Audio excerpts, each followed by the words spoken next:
রাজনৈতিক দলেরা যে কথা বলছে যে তারা ছাড়া সমস্যার সমাধান করা সম্ভব না, তারা তাহলে ৫৩ বছর সমস্যার সমাধান করে নাই কেন?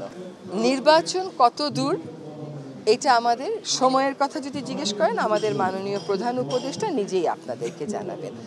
রাজনৈতিক দলেরা যে কথা বলছে যে তারা ছাড়া সমস্যার সমাধান করা সম্ভব না, তারা তাহলে ৫৩ বছর সমস্যার সমাধান করে নাই কেন? Would you please answer? কেন আজকে আমাদেরকে দায়িত্ব নিতে হলো? Would you please answer?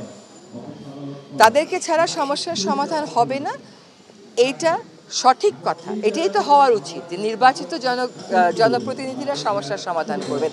তাহলে আজকে বায়ু দূষণ নিয়ে আমাকে কেন প্রশ্নের উত্তর দিতে হচ্ছে? সেটা তো আপনাকে বলতে হবে। তাহলে শব্দ দূষণ নিয়ে গুলশান সোসাইটিকে কেন অনুষ্ঠানের আয়োজন করতে হচ্ছে? এটা তো উত্তর দিতে হবে। এবং তারা যখন সমস্ত সমস্যার সমাধান করে ফেলবে, তারা একটা রূপকল্প কি এখনো পর্যন্ত আমাদেরকে দিয়েছে? তারা যে আমাদের কাছ থেকে বলছে যে ম্যাপ দিতে হবে, এই করতে হবে, রোড ম্যাপ করতে হবে, তারা কি একটা রোড ম্যাপ দিয়ে দিয়েছে যে এই সমস্যাগুলোর তারা কি করে সমাধান করবে? আজকে ওনারা বলছেন যে সংস্কার ওনারাই সবচেয়ে ভালো করতে পারবেন, সেটাই তো গণতান্ত্রিক দেশের কথা। কিন্তু ওনারা করেননি কেন তাহলে ৫৩ বছর? তাহলে কেন আমাদেরকে আজকে আমাদের কাজ ছেড়ে এসে দায়িত্ব নিতে হচ্ছে? আমরা তো আমাদের কাজ বেশ আনন্দের সাথে, সফলতার সাথেই করছিলাম। আপনি দেখাতে পারবেন যে এই উপদেষ্টা পরিষদে এমন কেউ আছে যারা যার যার কাজে সফল ছিল না? তাহলে আমাদেরকে কেন এই দায়িত্বটা নিতে হলো? একটা নির্বাচনের দিকে যেতেই হবে এই দেশকে, এবং এটাই হচ্ছে এই অন্তর্বর্তীকালীন সরকারেরও একটা বড় প্রাধান্য। সেরকমভাবে সংস্কারও তো একটা বড় প্রাধান্য। সংস্কারের কথা তো আমরা বলিনি, জনগণের কাছ থেকেই তো উঠে এসেছে। আমাদেরকে বিচারও করতে হবে, সেটাও তো করতে হবে। এখন যারা নির্বাচিত তারা ছাড়া যখনই অন্য কেউ ক্ষমতায় আসে বা দায়িত্বে আসে, তারা কেন দায়িত্বে আসলো এটারও তো একটা বিশ্লেষণের প্রয়োজন।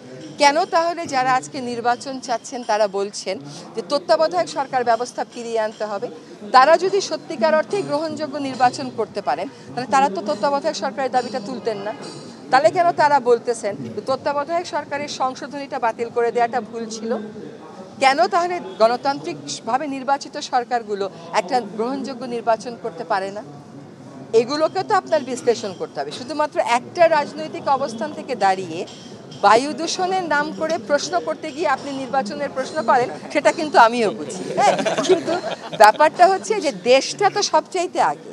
যদি সংস্কারগুলো আপনি মনে করেন বা আপনারা মনে করেন বা জনগণ মনে করে যে আমরা না করে নির্বাচিত সরকার করলে ভালো, তাহলে তো আমাদেরকে দায়িত্বে বসানোরই দরকার ছিল না কোনো। তাহলে আমাদেরকে এই দায়িত্বটা দেয়া হলো কেন?